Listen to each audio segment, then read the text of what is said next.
Thank you, Jason.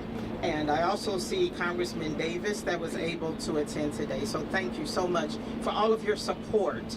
So as Jason stated, I am the president of NTEU, National Treasury Employees Union, Chapter 10. NTEU covers 38 federal agencies and departments. Chapter 10, we represent Internal Revenue Service employees, including those in this building right here. So thank you so much for coming out today. I'm going to keep it short and just want to say that there are committed federal employees who are ready, willing, and able to honor their oath and just want to work. I'll tell you a little bit about IRS employees and some of the things that we do. As IRS employees, we help taxpayers to file their tax returns. We answer tax questions. We process returns. We help taxpayers resolve issues with exams and audits, appeal, tax courts. We do all of that. And we actually implement the tax laws that are passed by Congress. That is what we do. Normally we do it every single day. I will tell you that today, this morning, employees received furlough notices, including me. So we had an extra 5 days of funding and we received our notices today. This is very concerning for not only myself, but all of the employees that I represent. So I just want to say that. And one other thing, just one note. Everybody knows about April 15th, right? That's when the taxes are due. But guess what? There's another due date on October 15th. These are for taxpayers that file extensions. What's going to happen next week? I don't know. I don't know if you know. I don't know if our members know. We don't know what's going to happen next week, but just wanted to make you aware of that. The last thing that I want to say, so I can keep it short, we got a lot of really great speakers, is this. We're not asking for a lot. We're not asking for much at all. What we are asking is that the members of Congress do their jobs so we can do our jobs and help American taxpayers. Thank you so much. Thank you, Lori. I also want to add, and I apologize, but I left off some really, really important, some true allies of the American people in labor, Representative Danny Davis and Representative Lauren Underwood. Please accept my humble apologies. They're standing front and center. They're here with us, and they're here with you as well.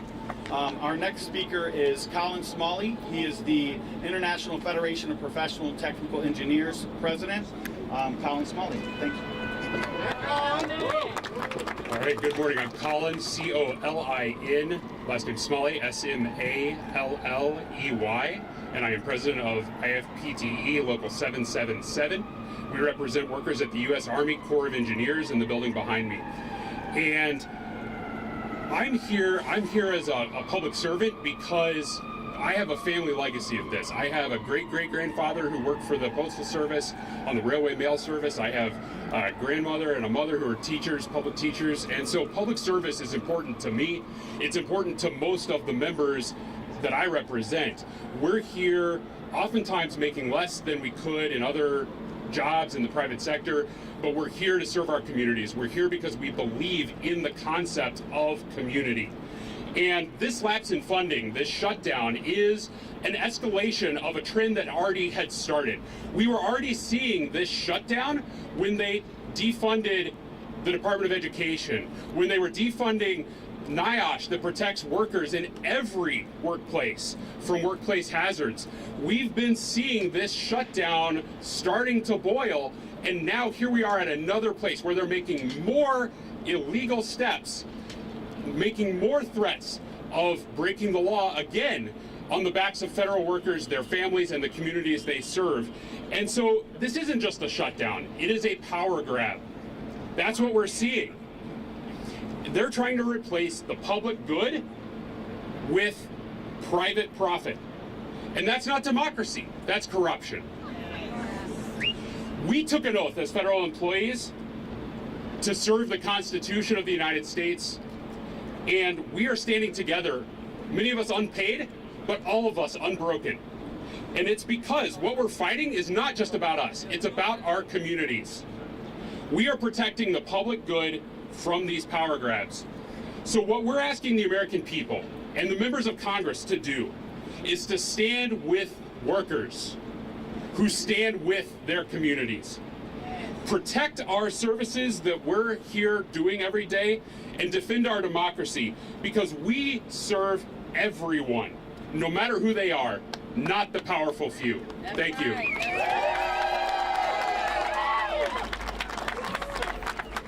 Thank you, Colin. I have a couple more elected officials that are here.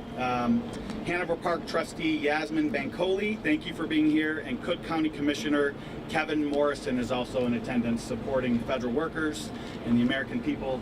I'm going to pass it off to our next speaker. It's Brent Barron. He is the American Federation of Government Employees Local 684 president. Thank you, Brent.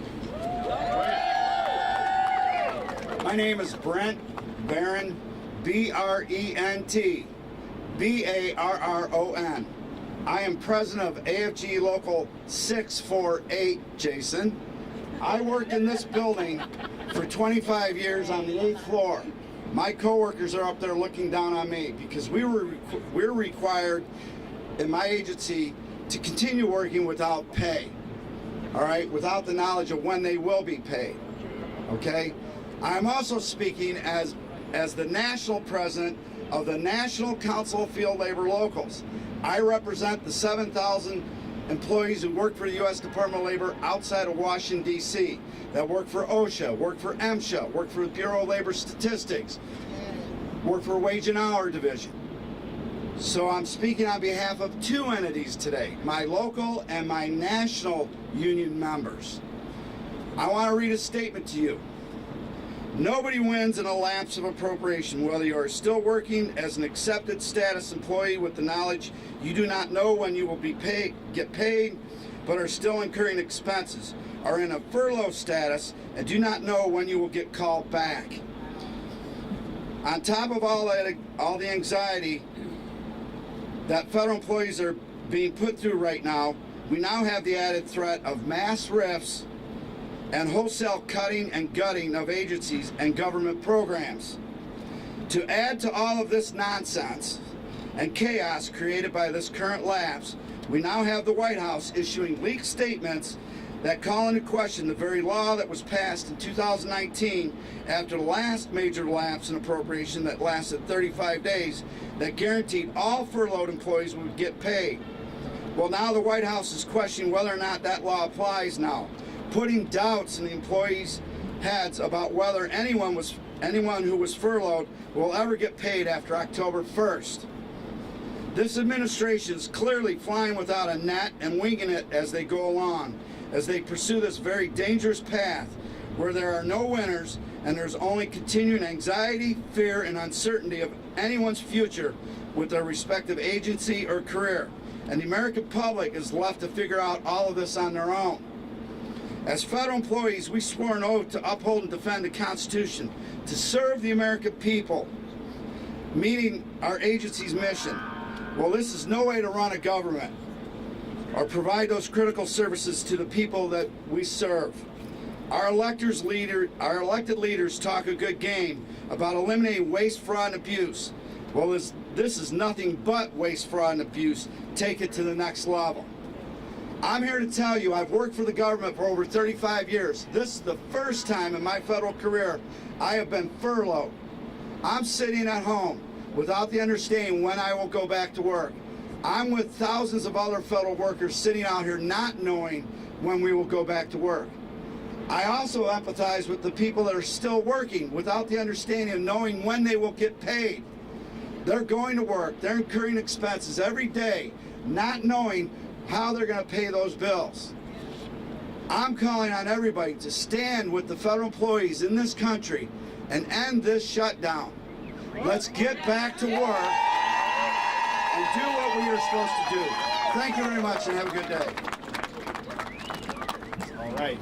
Thank you very much. We have two more elected officials that are here. I want to let you all know that Anna Valencia, the Chicago City Clerk, is here with us, and Representative Raja Krishnamurthy is also here, so thank you for joining us. We're going to say Representative Jan Chakowski again because she deserves that. She's been a champion for the people for so long, so thank you for being here. We appreciate it. Our next speaker is going to be Jill Hornick. She's the AFG Local 1395 Administrative Director for Field Offices. Thank you. Good morning, and thank you for being with us today.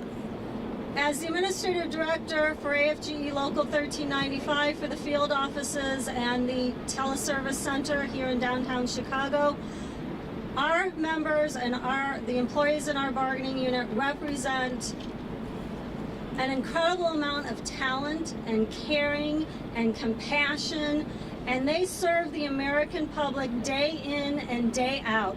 They take care of you in some of the worst times of your life, when you're filing for disability, when your spouse has died and you're filing for survivor benefits. And today, they are finding out how little is going to be in their paycheck this week. They are devastated. When they were hired by the government failed to tell them part of the job is to become a chess piece on a board that you don't control, that you are agreeing to become an indentured servant where you will be forced to work without pay. I don't know how many of you can go without a paycheck and still get to work. So it's going to come to employees, and not just in Social Security, TSA, Department of Labor, EPA, any agency that still is forcing their employees to work, they're not going to have the money to get to work. And who's going to also pay the price? You. You are not going to get the services that your tax dollars have paid for. And heaven forbid, if you need the government in a time of need and the government is shut down and can't help you, you deserve better than that. So let's end this shutdown. All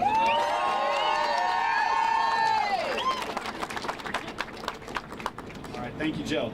We have two more elected officials here in attendance. Cook County Commissioner Donna Miller out of the 6th District, and Cook County Commissioner Alma Anaya, I apologize, she's the labor chair as well for the Cook County, and that's District 7. Our next speaker I want to introduce is Representative Raja Krishnamurthy.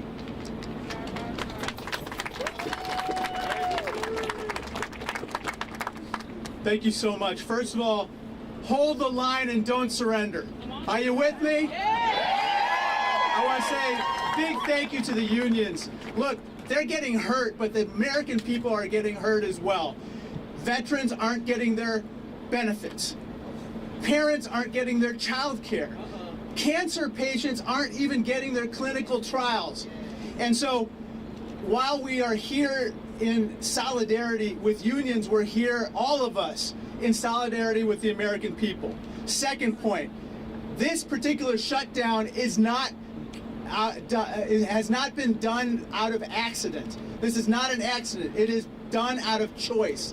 The Republicans and their allies and Donald Trump are basically engineering the shutdown to punish workers, punish families, punish anyone who doesn't bow to their political will. And under the guise of this shutdown, they are also going after clean energy projects. They're going after public transit. They're going after an agenda that the American people want us to pursue.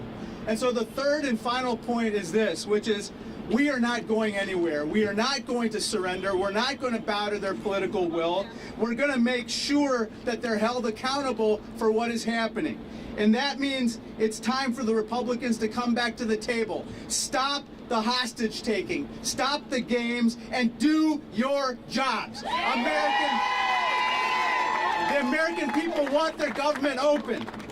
And to every worker here, to every family here, waiting on a paycheck, to every American shut out of the services that they so deserve, we see you, we stand with you, we're going to continue to speak up for you, we're not going anywhere. Remember, do not surrender, hold the line. Thank you so much, and God bless.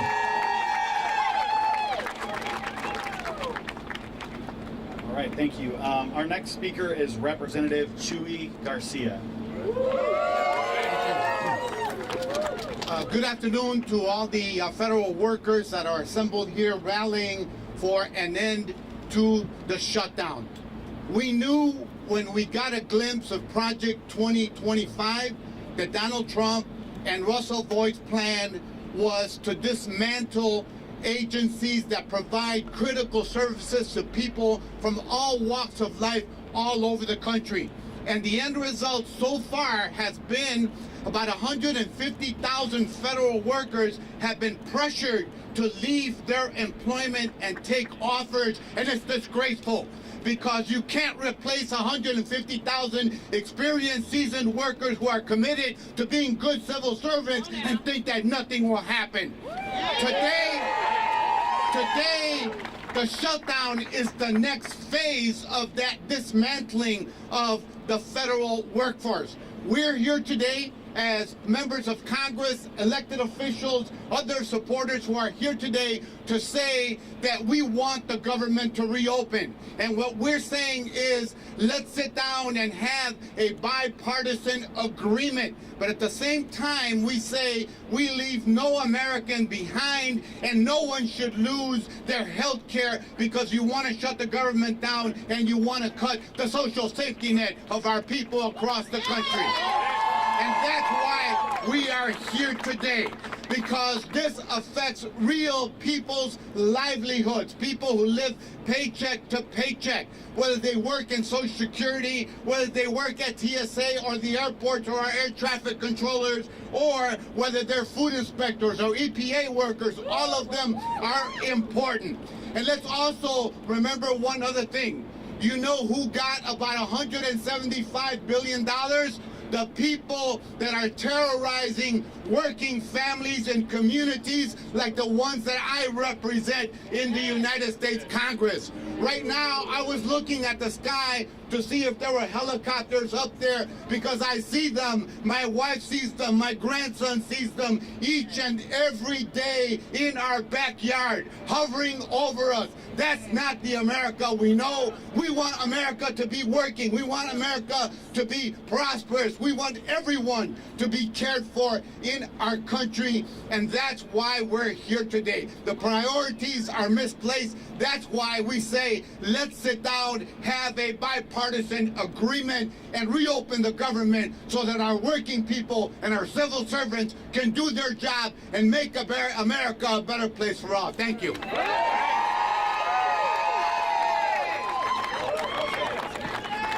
Well said. Our next speaker is Representative Sean Casten. Thank you. So thank you all so much for coming out. I am so proud to be here with my colleagues. I am even prouder to be here standing up for all of our government workers. But I am most proud to be standing with our government workers who fight every day for the American people. These are public servants. These are people who have dedicated their life to Abraham Lincoln's proposition that the purpose of government is to do for the people what they cannot rightfully do for themselves. Now, the party of Lincoln may have a big problem with everything Abraham Lincoln stood for, but I can tell you that the land of Lincoln sure as hell has not. We are here today for the really simple reason that every single member of Congress knows that by the end of September of every year, we have to send 12 appropriations bills to the president. Since the Republicans took power 10 months ago, they have sent 0 bills to the president because they spent all their time stripping health care away from the American people, getting rid of those functions of government that work because they find it harder to stand up for the American people. Well, they find it easier not to stand up for the American people than they do to stand up to a child predator. That's why we're here today, right? So to the federal workers, I want to point out a couple things because we are also standing up for the law here. The Anti-Deficiency Act says that you cannot fire federal workers during a shutdown. That is the law, right? The Hatch Act says you cannot compel federal workers to politicize the problem that you created because you weren't fit for your job. That is the law. And the government, I'm going to get this name wrong, but I want to get it right because he signed it. The Government Fairness Act, signed by Donald Trump, says that you cannot not pay workers after a shutdown for the time that they were furloughed. Those are the laws. And I want to be real clear with everybody who's here. If those bastards break the law, there's going to be accountability. Thank you. Well said. And, we have a special guest here. Governor J.B. Pritzker is joining us in support of federal workers and the American people. We are so honored to have him here with us.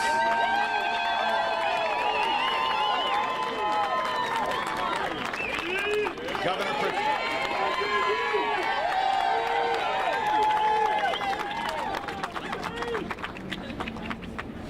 I'd love you to say a few words, Governor. The mic's okay. Floor is yours.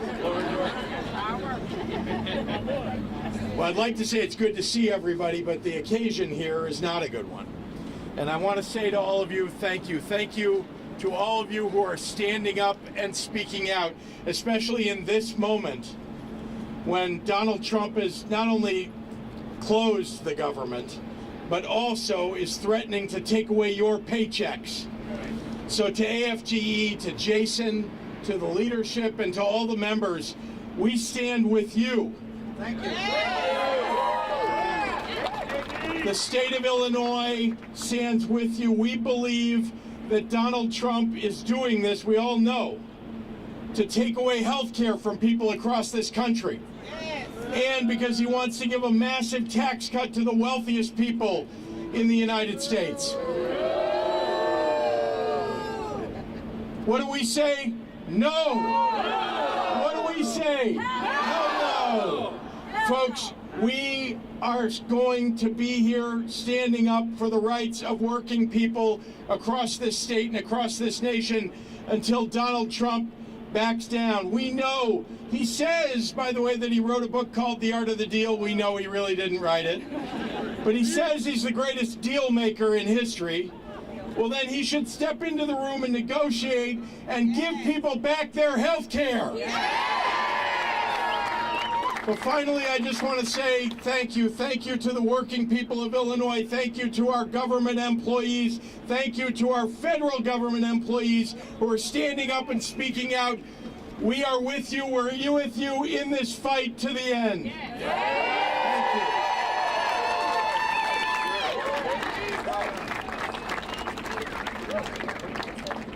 Thank you, Jason. Thank you. All right. Our next speaker is Congresswoman Delia Ramirez.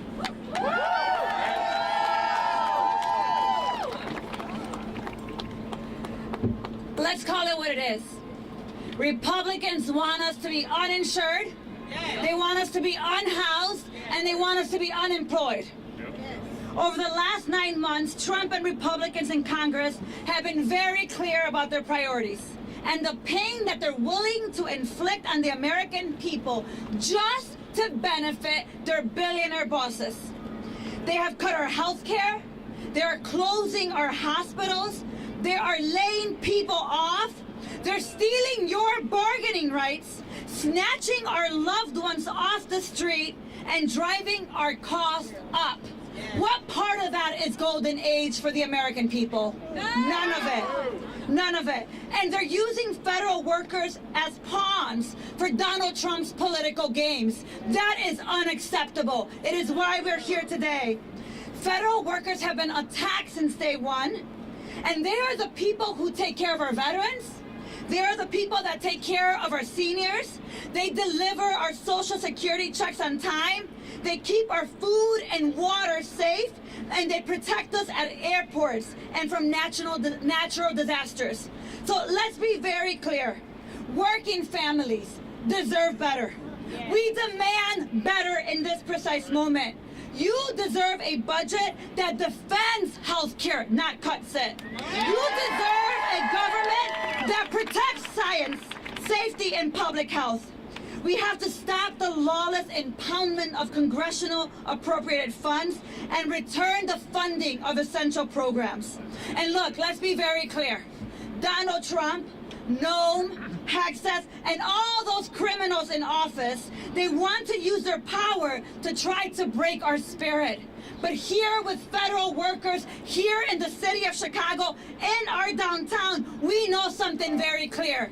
That the people united will never be defeated. Divided and defeated, both. That our solidarity standing here today is evidence that we will continue to hold the line. We will continue to fight for each other because we are the legacy of those who fought for the right to protest, to form unions, to realize the 8-hour workday, and to affirm our inherent dignity and worth of all people. And we know that power concedes nothing without a fight. And we, as your delegation, in partnership with the governor, in partnership with you, and with our community organizations, are going to continue to hold the line and fight like hell for our federal workers, fight like hell for our working families, for our communities, because this fight is worth fighting for. So let me end with this. We are going to lean in what we know, that we keep each other safe, that when we organize, when we practice solidarity, when we develop systems of community defense, we will win against fascism. We will hold the line. We will make sure that the government reopens, restoring health care, restoring collective bargaining rights, and making sure that the American people are at the center, not billionaire bosses. And we're going to do that together. Because here's a thing that I want you to take with you and ingrain in your soul. That when we organize, that when we have collective solidarity, when we see each other, instead of allowing them to divide us, we win collectively. And we will win this fight for the American people. We will restore bargaining rights for our federal workers, and we will make sure that working families are at the center of everything we do. Let's do it together.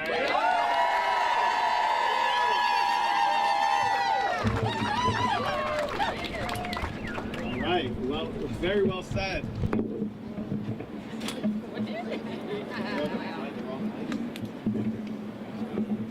All right. We have our next speaker is Representative Lauren Underwood.